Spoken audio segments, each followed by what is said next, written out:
History of a Teacher by Famous Fault. Chapter 26. Divine Warnings. Madame Puttyfoots was, well, not to Rebecca's liking. She and Peter stood together in the door opening and just gawked at the sight that met them. The place was pink, completely pink and cramped. It was decorated everywhere with frills and bows, and over the round tables, cherubs were hovering, throwing confetti. "Let's get out of here," Rebecca said after she had gotten over the first shock. Peter just looked at her for a second, then eyed the room again. "The faster the better," Peter said as he saw a stout woman approaching, who most likely was Madame Puttyfoot herself. The two turned around quickly and walked out of the tea shop. It was, however, not as easy to avoid the place as Rebecca had hoped for. Madame Puttyfoot followed them with short but quick steps. "I'm not fooling you, my dears," she said, and grabbed Rebecca by the shoulder. "It just appears that way because the place is so steamy. There are a couple more tables left. Come on, come on." Without even waiting for an answer, she put a hand on both of them and gently pushed them towards the tea shop. 4 years ago, Rebecca would definitely have been impolite enough to have protested, but the hand between her shoulder blades kept her silent. She wasn't comfortable with a woman's touch at all, and she tried to shake her hand off in vain several times. Peter noticed how uncomfortable Rebecca was and mimicked a "sorry" to her. Rebecca ignored him until Madame Puttyfoot pushed each of them on a chair. "I'll be right back," she chirped and went to take Harry's in Joe's order. "Just remember that this was your idea," Rebecca whispered to Peter with a glare as one of the golden cherubs threw confetti on her. "I know," Peter called out and buried his face in his hands. "Oh, damn." Then simultaneously, they started to laugh. The situation they were in was quite odd. They were surrounded by talking, laughing, and kissing couples who seemed completely oblivious to anything happening around them. Only Rebecca and Peter were looking at their surroundings rather than at each other. "Don't be shy," Madame Puttyfoot said as she walked towards them. "Tell me what you want." Rebecca and Peter exchanged a glance. Ordering would mean that they were going to stay. Saying no thanks would seem rather odd, even though it was what they both wanted. Rebecca didn't like the place. It was warm and cramped, and the cherubs were annoying. She was feeling more and more like a locked-up animal. In that exact moment, Cho Chang's voice was heard all over the place. "Go on, leave!"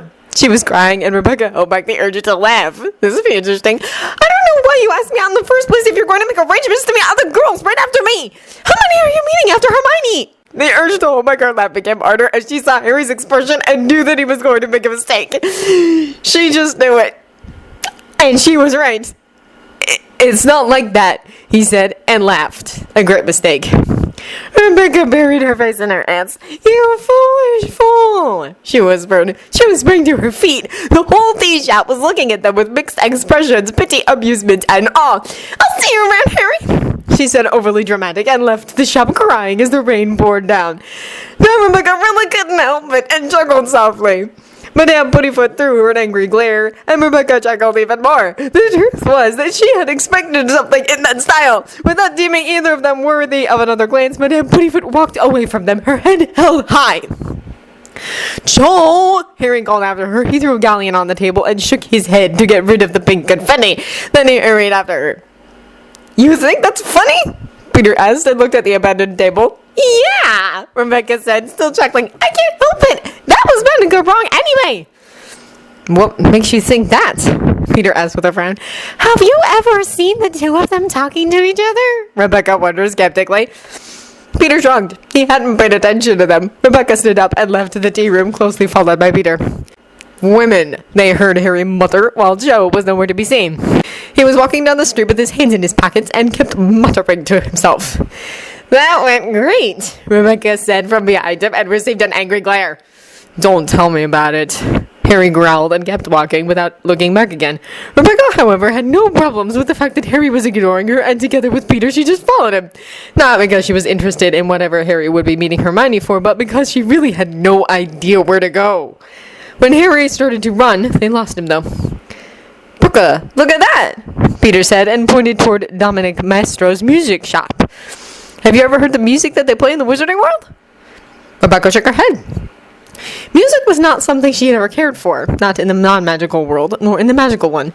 She had often heard people speak about how much music meant, but had never understood them. Her grandfather had always listened to classical music when he was working, and Rebecca had never minded that, but when Raphael had moved in with them, so had heavier music.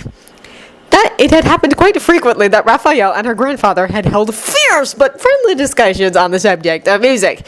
The music itself had, however, never caused a single problem. Without talking about it, Raphael and her grandfather had come up with an agreement. When they were eating, and when her grandfather was working, the house would be filled with classical music. But when Raphael was working in the house during the weekends, and when Rebecca's grandfather was unoccupied, the house would shake under the music by corroded and in flames. Rebecca hadn't been able to understand what either of them saw in the music they listened to. No, she answered Peter. I never have. You should have. It's thoroughly entertaining. A popular band in the wizarding world are the Weird Sisters. Trust me, the first time I heard them, I could hardly stop laughing. They played at the Yule Ball last year. They're good. Shall we go inside? Peter asked. Rebecca nodded. She could see no harm in it, and she had to admit that she was slightly interested, even though she, in general rule, didn't care for music. The shop wasn't packed with students, but they weren't alone either. In a corner, there were a lot of radios on a neat pile costing 17 galleons, 2 sickles, and a nut. They adapted the music they played to a person's mood and received every station in all of Great Britain. Rebecca was rather sure that she and such a radio wouldn't get along at all. There were instruments everywhere playing some happy melody by themselves. "Hey, pizza!" a man in his mid-20s called out from behind the counter. "Long time no see!" Peter grabbed Rebecca by the hand and pulled her towards the counter through the shop crammed with instruments, radios, and other items related to music in one way or another. She followed best she could without stumbling over something. "Rebecca, this is Tony Maestro. I worked for him during the summer.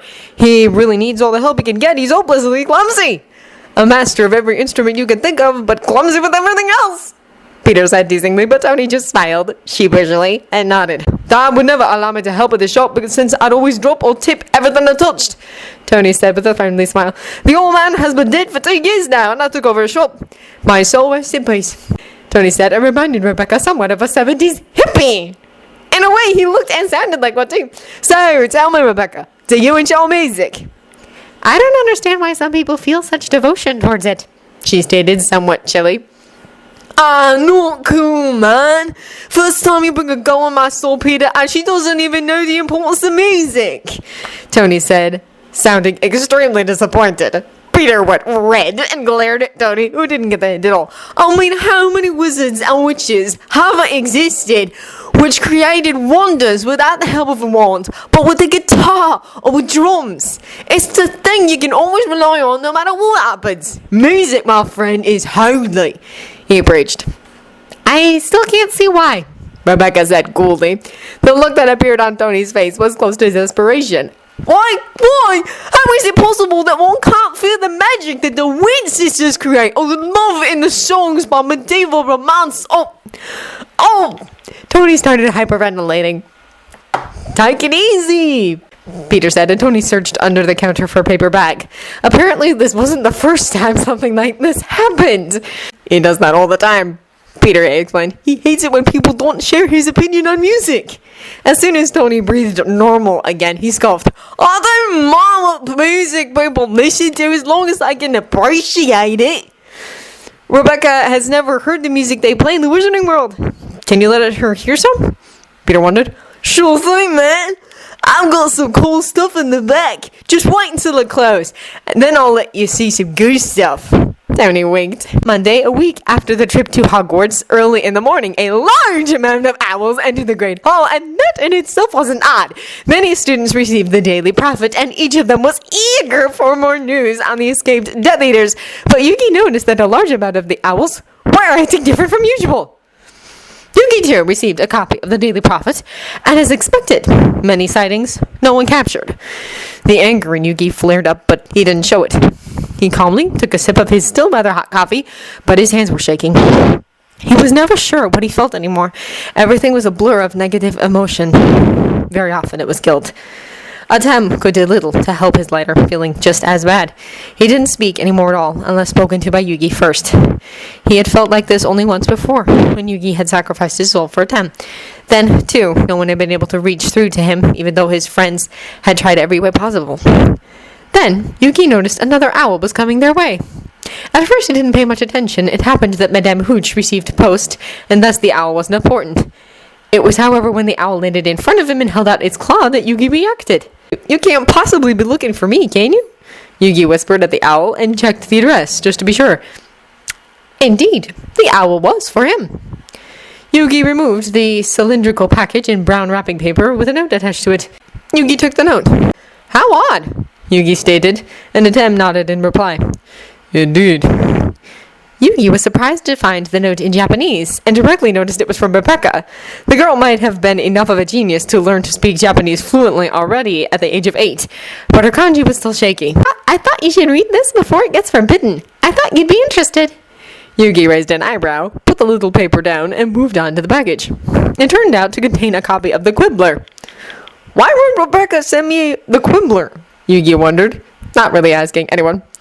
Atem pointed at the large red text on the front, his gold sleeve finger only visible to Yugi. Harry Potter speaks out at last the truth about he who must not be named and the night I saw him return. Do you think Harry was in on that? I hope so, Yugi said and opened the magazine. When he was halfway through, he looked at Atem, who was reading over Yugi's shoulder. I think he was in on it. Atem just nodded. When Yugi was done reading, he noticed the havoc the owls were causing at the Gryffindor table. More and more arrived at a faster rate than the students could get rid of them. Yugi didn't have to look to know who the letters were addressed to. Clearly, they were addressed to Harry. Fred, George, Luna Lovegood, and Hermione were all enthusiastically helping Harry open the mail. Letters from readers, Yugi realized, and smiled. He wondered what they said. Harry hadn't come to Yugi's classes once since the Monday after the Christmas break, but Yugi hadn't said anything about it. He hadn't expected it. He was just grateful that the boy had gathered himself enough to do something like this. He was impressed by the article. Just like Yugi, the other teachers were also watching the havoc on the Gryffindor table that had made most Gryffindors leave the Great Hall. They, however, did not understand. Dumbledore seemed to be the exception, though, and the headmaster smiled somewhat proudly. Umbridge was the first to react. She stood up and walked down the aisle until she stood behind Harry. What's going on here?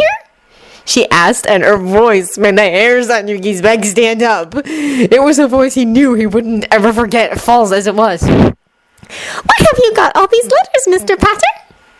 One of the twins glared at Umbridge and spoke loudly. Is that a cry now? Getting mail? Be careful, Mr. Weasley, or I shall have to put you into detention.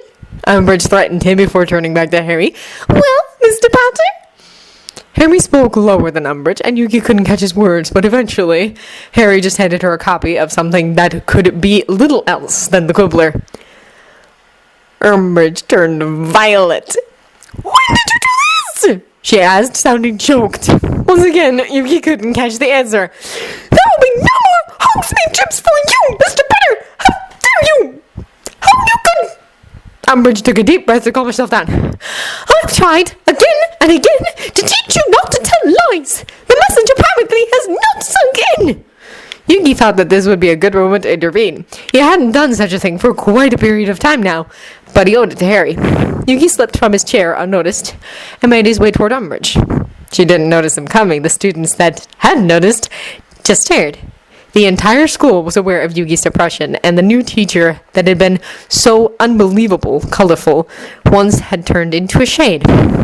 Many of the students complained about him having lost his touch for teaching. Seeing him slander down the aisle toward Umbridge now was something they had expected to happen when he had just arrived. Not now anymore. Yugi noticed the expecting smile that was forming on George's lips as Yugi approached, still unnoticed by Umbridge. Points from Gryffindor and another week worth of the day! Umbridge raised, only to be interrupted by Yugi. I don't think that will be necessary. Do you?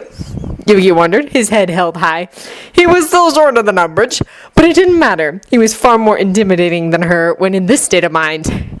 He had gone a long way from the bullied kid to the person he was now. The fear flashed in Umbridge's eyes, yet she spoke. How dare you! You are in no position to... You know why I dare, Yugi hissed. Your methods are despicable, and I won't tolerate them. You might think you are superior to me, but you are not. I've never cared for pranks. In addition to that, nothing these students are doing breaks the rules of the school. Yugi looked up at Dumbledore and raised his voice. Isn't that right? Dumbledore nodded slowly. Neither of the teachers at the staff table seemed to be willing to interfere in the minor showdown between Umbridge and the mysterious history teacher. I make the rules in this school! She yelled, her high-pitched voice unable to hide her fear. You have no say in anything that happens in this school! You show up at breakfast, dinner, and in class, but I promise you were a ghost. Now it was pure fear that colored Umbridge's voice, and her eyes were wide with that very same fear. You pretend to be a harmless muggle, but the things you can do are horrible. Worse than the worst curse, the darkest of powers, even the students fear you. That's not true. A girl's voice called out from the other side of the room. Yugi glanced up and saw Tracy standing with both hands on the table. Her cheeks were red with anger. He's been the only one who's had the guts to tell us the truth no matter how harsh it was. He's probably the best teacher we've ever had. The entire Great Hall just gawked at Tracy, who started to blush when she noticed that, but she remained standing. Umbridge glared at her, forgetting her fear. How dare you rub your points from Slytherin for your big mouth, you filthy half-breed! You shouldn't even be here! Yugi sensed the surge that indicated that Atem intended to take over, but Yugi stopped him. No, they'll notice. I'll take care of this. Yugi looked up at the staff table, and as expected, he saw anger flare in the headmaster's eyes. But for some reason, Dumbledore remained seated. Don't insult her! Dean yelled angrily. She's 100 times more worthy to be here than you! She was invited! I thought you were! You are just an old hag, consisting of prejudice and malice! Dean's way of talking to Umbridge was the most disrespectful Yugi had ever heard, but he didn't care. In fact, he agreed with Dean, more than Dean knew. Detention! The both of you! Umbridge scraped her face purple. And you, Mr. Potter, and you, Mr. Weasley, and... Yugi put his hands in his pockets and glared at Umbridge. Leave the students alone, Dolores. He was troubled by the outcome of this particular Monday morning. Some of the first years had tears in their eyes and were actually scared. However, Yugi wasn't quite sure who they were scared of. I said so earlier, but I have noticed before that my words don't bite on you. However, my actions do. Heed my warnings, Dolores. You'll leave the students alone. They haven't broken a single rule. In addition to that, they've proven of great loyalty to each other. I might not be part of the school, Dolores, but that doesn't mean I don't want to see it prosper. Just like you, I have my reasons to be here. And if I ignore your warning? She asked, although her legs had started shaking again. Yugi's eyes flashed with anger. I think you know. He couldn't help but smile as Umbridge shuddered. Satisfied, Yugi walked out the Great Hall, well aware that he had won this feud. As Yugi had expected, Umbridge didn't completely give up. Instead, a new decree appeared. By order of the High Inquisitor of Hogwarts, any student found in possession of the magazine The Quibbler will be expelled. The above in accordance with Educational Decree number 27. Signed, Dolores Jane Umbridge, High Inquisitor. The students, however, were far too clever, and soon every student and teacher in the school had read the article. They disguised their copies with different sorts of magic, and Umbridge never even noticed. Yugi was unhappy about the fact that his tongue was bound by Decree number 26. Otherwise, he wouldn't have doubted to say something about the article, but instead, he just taught them about the true reason why Friday the 13th was a day of bad luck. The Knight Templars, a subject which fascinated the 5th years, although Yugi kept it to the actual historical facts and refrained from telling them about all the mysteries and legends that surrounded the order. It would be hard to make these children understand them, since most of them knew nothing about religion at all, and it would take far too long to teach them. It was the first time for a while now that Harry attended Yugi's class, but Yugi was glad. The student greeted him again when they passed him, and the staff too, with exception of Filch, treated him more friendly than they had in a while. The weeks passed. Yugi still didn't want to tell Rebecca what had happened, but the showdown with Umbridge had been just what Yugi had needed. A reminder of why he did what he was doing. He wasn't exactly feeling better, but it was easier to walk down the corridors of the school and be greeted by the many students. It pleased Rebecca to see Yugi among people again, no matter how disappointed she was by the fact that he still kept everything to himself. Aside from the fact that she was worried about her friend, she was also curious to know what had happened. Rebecca was hardly a saint. Not only Yugi, but Harry too, was doing better. Harry had started taking remedial potions again, and according to Ginny, he hated it. He complained almost every night about the fact that Snape gave him headaches. Simultaneously, things were getting worse for Tracy. As parents started to find out about Tracy's condition, more and more protest arose about Tracy being in the school, although the werewolf only was among the students during meal times. But apparently that was enough for parents to want her out of the school. While there were loads of students and parents who did their best to get Tracy expelled, there were also a lot of students who did their best to make sure she could stay. Especially the students in the DA fought for Tracy. Tracy received howlers and other threatening sorts of posts on daily occasion, and eventually she reached a point that she simply didn't open her mail unless they had a colored string attached to them. She changed the color code every week and did her best to keep the momentarily code hidden. The howlers she received, she locked up in a magically enforced locker so they could explode without doing any damage, and Tracy didn't have to open them. Violence in the school increased too, and Tracy was at the center of it. In less than a week, she ended up in the hospital wing 3 times because someone hexed her. The hexes they used on her were the most terrible Rebecca had ever seen. When Tracy at a given moment was in the hospital wing for over a week, due to her injuries, they decided that Tracy under no circumstances should walk alone again. From that moment, someone always accompanied Tracy. They took turns in following her around. It was mostly Dean, but on occasion also Peter, Rebecca, Seamus, and sometimes Luna. In the beginning, Tracy had been thoroughly annoyed by her friends, but as she got used to it, and it turned out to actually help, she quite enjoyed the company. For security's sake, Tracy now slept in the room of requirement, and she joked with them about it, claiming she probably had the best room in the castle, and bragged about the fact that she was the only student in the school with a private room. These jokes were essential to make Tracy's undeniable isolation bearable, and especially Dean did as much as he could to be with her. Peter and Rebecca also spent a lot of time with the two of them. Rebecca's and Peter's relation hadn't really changed that much, despite their quite successful Valentine's Day. Ginny and Tracy had both been disappointed, but Rebecca just didn't want to change the relationship they had. It was fine just as it was, and Rebecca didn't see the need to change it. Besides that, the thought of telling Raphael that she had started dating a guy was slightly scary. Not that she would ever admit that, least of all to herself. Everyone noticed that Snape's mood had hit bottom too. He was furious, partly because of the never-ending attempts to harm Tracy, partly because of things no one but Snape knew about. Tracy, however, kept proclaiming he was a good teacher, although impatient. Every time Harry heard that, he just scoffed. Clearly, he disagreed. Tracy now ate at the Gryffindor table, and Rebecca joined her when she left for the library when commotion was heard in the entrance hall. It was screaming, a woman's scream. Tracy and Rebecca looked at each other, then took a run for it. Already many students had gathered around, and more were coming every second. They had formed a ring. Rebecca spotted several teachers, among them Professor McGonagall and Professor Flitwick in the crowd. A woman with a wand in one hand and a sherry bottle, an empty one, in her other hand, was standing in the middle of the entrance hall. Rebecca didn't know how to describe what she saw. Professor Trelawney looked as if she was falling apart while she shrieked, 2 trunks looking pathetic where they had been thrown on the ground at Trelawney's feet. No, this cannot be happening. It cannot. I refuse to accept it. Rebecca took a deep breath and most of all wanted to look away. Clearly, Yugi's warning hadn't reached further than the students. Umbridge spoke, her amusement making Rebecca sick. You didn't realize this was coming? Incapable though you are of predicting even tomorrow's weather, you must surely have realized that your pitiful performance during my inspections and lack of any improvement would make it inevitable that you would be sacked. Rebecca saw that she wasn't the only one who looked disgusted. Some others were looking frightened, and many looked angry too. But the overall feeling in the crowd was shock. The entire school had been grateful that Yugi had saved them from Umbridge's terror. They hadn't expected that she would instead strike at the teachers. You can't, Trelawney howled, crying out, you can't sack me.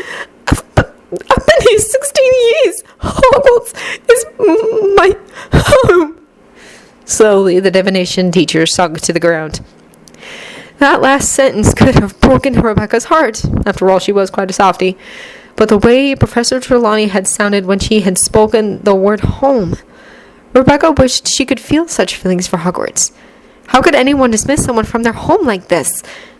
Then Rebecca spotted Yugi in the crowd. His expression clearly showed that he agreed with her, but he didn't speak a word. He hid himself among the students. No one but Rebecca had noticed him yet. He was wearing a cape, and the hood covered his conspicuous hair. It was your home, until an hour ago, when the Minister of Magic countersigned your order of dismissal. Now kindly remove yourself from this hall. You are embarrassing us. The gloating joy in Umbridge's eyes was unmistakable, and Rebecca wondered why Yugi didn't step forward. In that same instant, someone did step forward. It was, however, not Yugi. It was Professor McGonagall.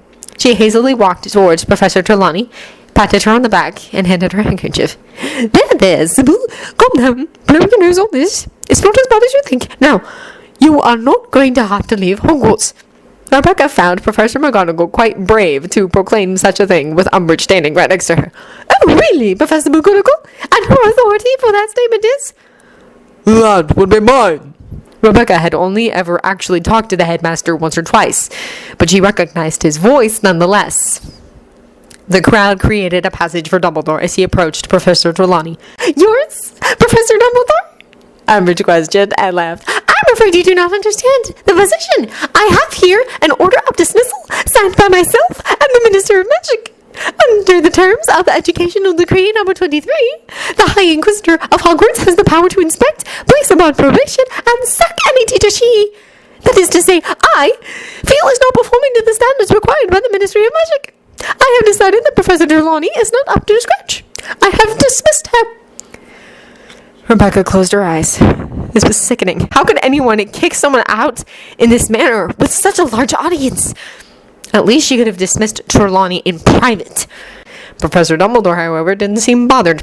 You are quite right, of course, Professor Umbridge. As High Inquisitor, you have every right to dismiss my teachers. You do not, however, have the authority to send them away from the castle. I am afraid that the power to do that still remains with the headmaster. Rebecca could have sworn that both Umbridge and Dumbledore hastily gazed in Yugi's direction at those words. And it is my wish that Professor Trelawney continues to live at Hogwarts. Then Professor Trelawney started to laugh, a laugh like that of a wild animal. No, I'll go. Dumbledore, I shall leave Hogwarts and seek my fortune elsewhere. The expression of the headmaster changed and became quite disapproving. No, it is my wish that you remain, Sybil. Dumbledore turned to McGonagall. Might I ask you to escort Sybil back upstairs, Professor McGonagall? Of course. I'll pick it, Sybil. Professor McGonagall and Professor Sprout helped Trelawney back on her feet and into the castle. Professor Flitwick hurried after, with the trunks levitating in front of him. Umbridge hadn't even had time to react to anything of what had just happened. She just turned to Dumbledore. And what, she said eventually, are you going to do with her once I appoint a new divination teacher who needs her lodgings? That bitch just wants to have the satisfaction of to throw someone out, Tracy whispered in Rebecca's ear, and Rebecca nodded. Oh, that won't be a problem, Dumbledore said, still smiling. You see, I have already found us a new divination teacher, and he will prefer lodgings on the ground floor. A surge of whispers went through the crowd. Umbridge went red. You've found? Might I remind you, Dumbledore, that under Educational Decree number 22, the Ministry has the right to appoint a suitable candidate if, and only if, the headmaster is unable to find one. Dumbledore finished for Umbridge. And I am happy to say that on this occasion I have succeeded. May I introduce you? Dumbledore turned to face the open front doors, and naturally, so did everyone else. Hooves approached, and those nearest the front doors hastily cleared a path for the newcomer. Murmurs flooded through the entrance hall as they all waited for the newcomer to arrive. Rebecca gawked as a man with white blonde hair and blue eyes entered. His torso was attached to the palomino body of a horse. This is Firenze. I think you'll find him suitable, Dumbledore said, tearful to a thunderstruck Umbridge. Neither Umbridge nor the students reacted. They all just stared at Firenze, who now stood in the middle of the entrance hall examining the students. Then more hooves were heard, and the surprise among the students grew. Umbridge glared accusingly at Dumbledore. However, Rebecca could tell that this time Dumbledore, too, was surprised. 3 hooves. These hooves sounded heavier, more ominous. Firenze had surprised them, but the centaur that entered the entrance hall now indulged fear. Entire, he was far more muscular than Firenze, and without a doubt lacked all grace. His torso was pink, and his bony face stood in great contrast to his bodybuilder-like torso. His head was a skull with skin pulled over, and his short straw-blonde hair was thin, as if he had suffered of famine for a long time. His torso was joined to the chestnut body of a robust horse. In one hand he carried a sickle, the sort to fight with. What worse was, Rebecca knew exactly who this was. Her gaze met Yugi's. She wasn't the only one who recognized the newcomer. Dumbledore spoke. Can I request of you to put down the weapon? The second centaur turned and looked at Dumbledore. Then he shook his head. Without even looking back, he turned around and started walking circles, carefully examining the gathered crowd. When he reached Rebecca, he stopped, turned, and looked her in the eyes. Rebecca didn't look away, but the students around her, except for Tracy, backed away hastily. Is he here? He asked eventually and spoke slowly. Rebecca nodded. Naturally. You are, however, not supposed to be here. Go back! He shook his head. I don't want to. Do you know what it is like? I've been told. Rebecca said and looked down at the floor in shame. I'm sorry. I know you are. He yelled angrily and raised himself on his hind legs. Rebecca remained standing while Tracy backed away. But none of you can do anything. All any of us can do is waiting in eternal darkness. Be prepared, little girl. Then he raised his voice so that everyone could hear him clearly. All of you, be prepared.